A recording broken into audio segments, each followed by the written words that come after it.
Tony, according to the BBC, breakdancing has been proposed as a new Olympic sport. Is that okay by you? It's idiotic. I mean, nobody even does it anymore, and it's completely idiotic. Nobody even does it anymore. Nobody even does it anymore. Nobody even does it anymore. It's idiotic. I mean, nobody even does it.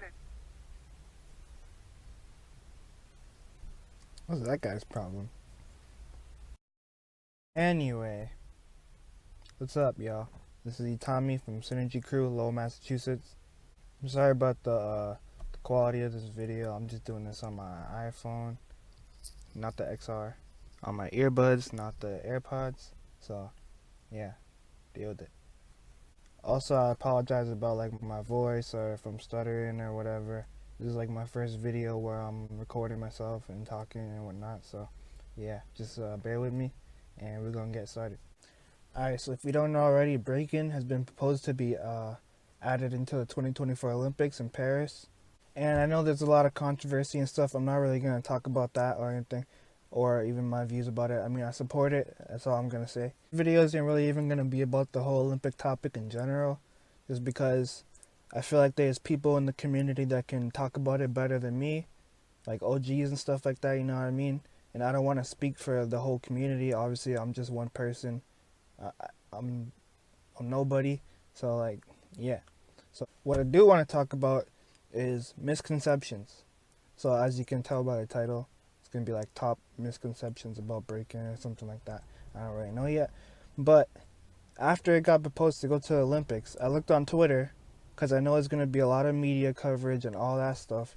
And I want to see what like the general public thinks about it. And I saw a lot of hate. And I think the reason behind a lot of that hate is misconceptions. So that's what I'm going to talk about right now. So this first misconception, it doesn't really have to do with the hate or anything like that. It's just something that really needs to be said before I go on with this video. As you can tell, I put the word breakdance in quotes. Because the reason why I did that is because the first misconception is that it's called breakdance and that we are breakdancers. That's false. The original name of the dance is b-boying, b-girling, or breaking. The word breakdance is something that came from the mainstream media. They basically, like, you know, they made it up. And Crazy Legs talked about this. If you don't know Crazy Legs, he's like a legendary b-boy. Everyone in the b-boy community knows him. And he actually talked about this, so I'm going to roll a clip right here where he explains why it's called breaking and not break dance. In the early 80s, our manager, Cool Lady Blue, was in a meeting with myself, Frosty Freeze, Take One, and I'm not sure if anyone else is there, but she said the word breakdance with a British accent, and we just started dying laughing, and we're like, what the hell is that? Because we had only called it like breaking, b-girling, b-boying, rocking. We call it breaking because we break on the break. It's important for us to reclaim our own terminology and vocabulary that we create within hip-hop because it's empowering. I think it's respectful. I think it should be approached the same way you would approach any kind of art form like capoeira or kung fu. You respect the terminology. Hey, my name is Crazy Legs from the Rocksteady Crew. I'm a b-boy, not a break dancer.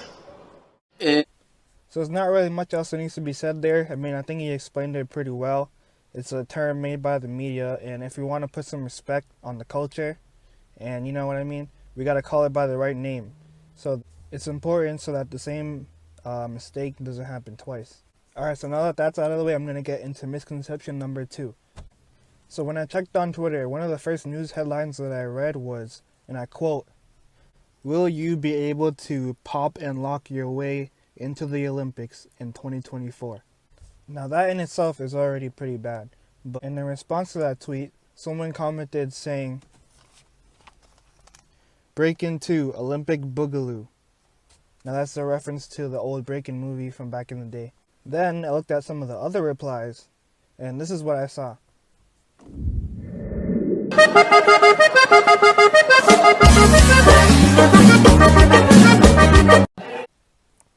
So that's what they think we do. That, what you just saw right there. So misconception number 2 is that we do the boogaloo or the pop and lock. Well, I'm going to tell you, We don't do the boogaloo. We don't pop and lock. We break.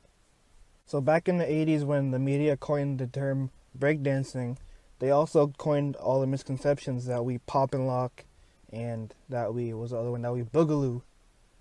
And so if you look at all the movies and stuff, you're going to see people who are breakdancers doing all this kind of stuff and all that.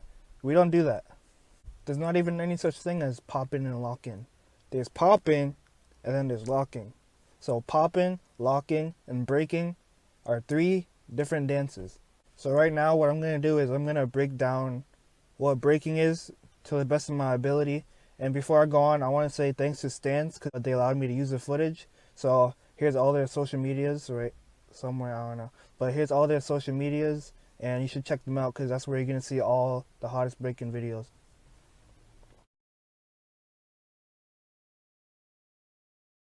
So the first part of breaking, which in my opinion is the most important, is called top rock. It's what you do when you're standing up, you know what I mean? So when you're top rocking, you're kind of like getting a feel for the music, you know, you're just rocking, you're dancing on your feet, you know, you're having fun, you show confidence, all of that stuff.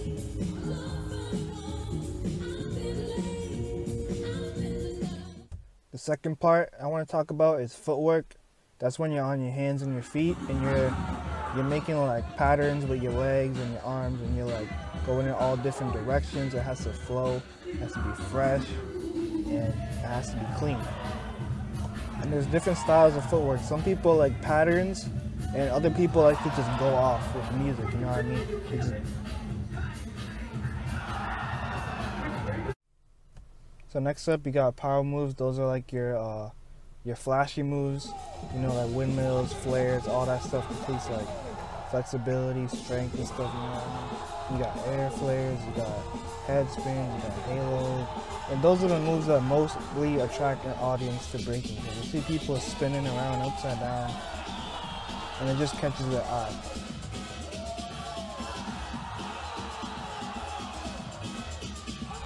And there's a lot of B-boys that mostly only do power moves because, you know, it's fun to them. So that's just like what they like to do. So.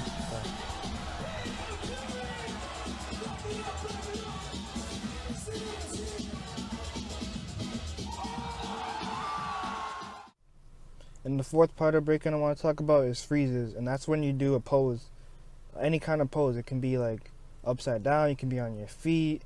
There's chair freeze, baby freeze, handstands. I guess that's counted as a freeze. I don't know, but yeah. And what someone taught me is that every freeze needs to be photogenic. And what I mean by that is that when you do a freeze, someone should be able to take a picture of you, and it will look like a really cool picture. If it won't look like a good picture, then you're not doing the freeze right.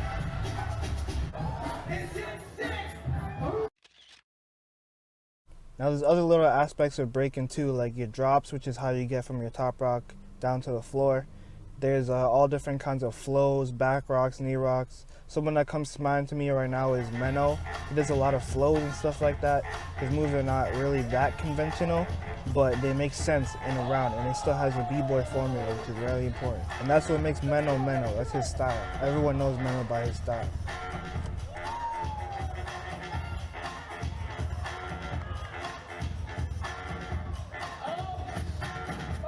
So knowing that, I want to get into misconception number 3. So going back to the Twitter thing, I saw other replies of people joking around saying, oh, I'm going to get my choreography ready for the Olympics. Another word that they use is routine. They say, I'm going to prepare my routine for the Olympics. Now, obviously, it's not actual B-boys that's saying this. It's like random people. You know, they're just joking around for the memes or whatnot. But that still brings up a good point.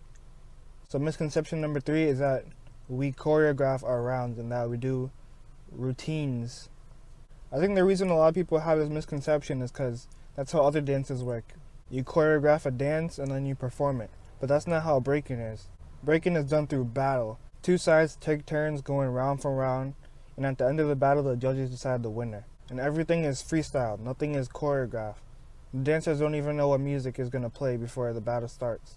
And for me, that's what makes breaking so exciting, because like, you never know what's going to happen when you're watching a battle or when you're in a battle. So when a dancer doesn't know the music and is still managed to kill it, that's what makes a crazy moment.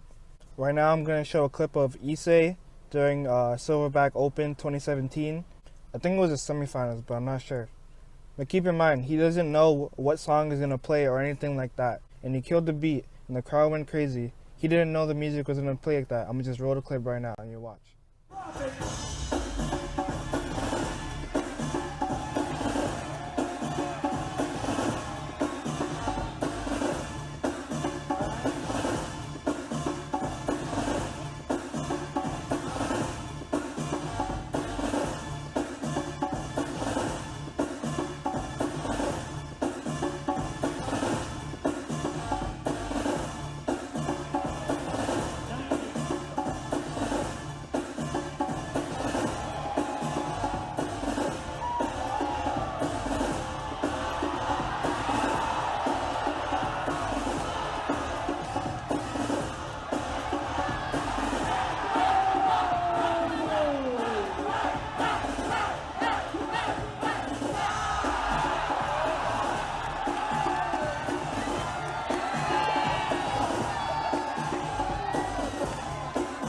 Remember, none of that was choreographed.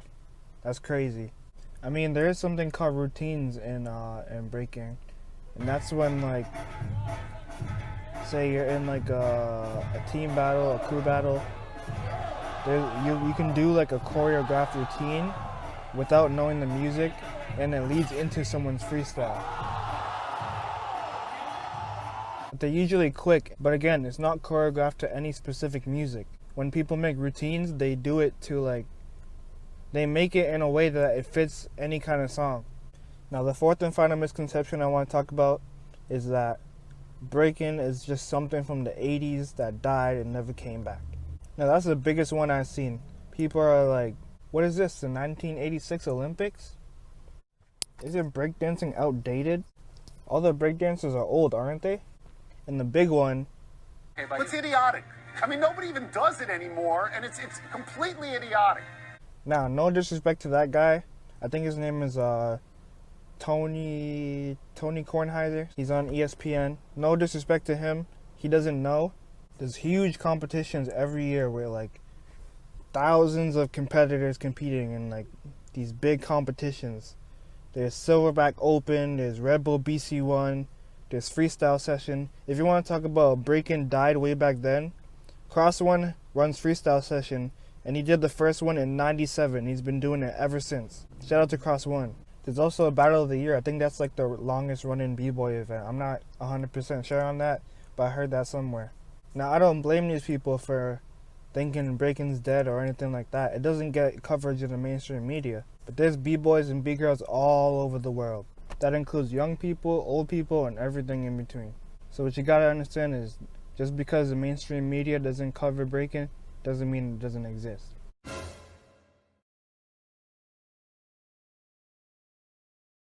So that's it for the misconceptions, y'all. There's probably some stuff that I'm missing. I just can't think about it right now. But those are the most important things I've seen. I just want to spread this knowledge. Since breaking's getting popular again, people need to know this stuff.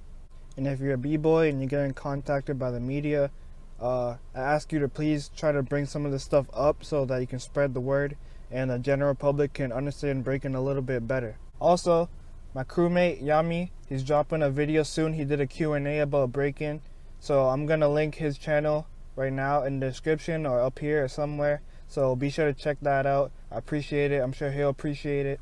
Again, I want to thank Stance for letting me use the footage. This is Tommy, Synergy Crew. I'm out. Peace.